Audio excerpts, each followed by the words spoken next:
Jo crec que estem en una fase de creixent, o sigui, de creixement de l'associacionisme, en el sentit de que segurament una de les característiques més clares de l'actual societat és la heterogeneïtat, no? Processos de fragmentació d'interessos, de motivacions. Per tant, diguem-ne, les grans tendències a l'agregació anterior, sigui per motius laborals o d'edat o de gènere, actualment es veuen molt més, diguem-ne, atravessades per dinàmiques de més fragmentació. Llavors, els interessos, les identitats són menys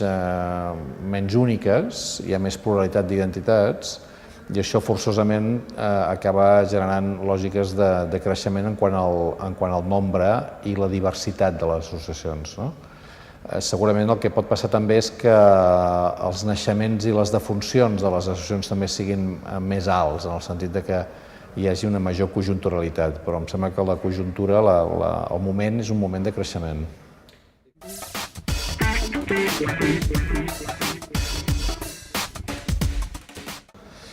Jo crec que l'associacionisme té,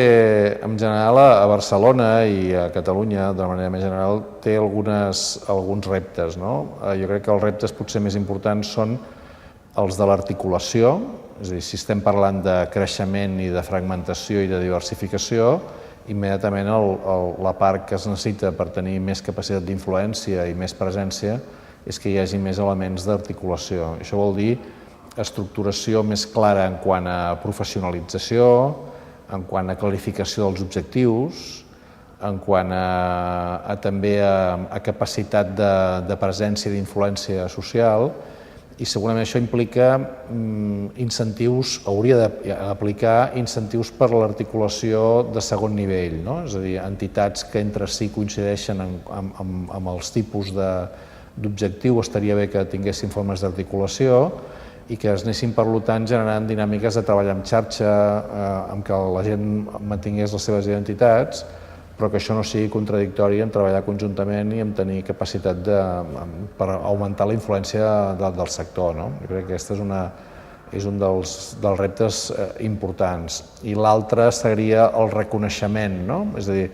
d'alguna manera el reconeixement des de l'àmbit públic i des d'altres àmbits de la significació que té l'estructura de vertebració social que expressa les associacions.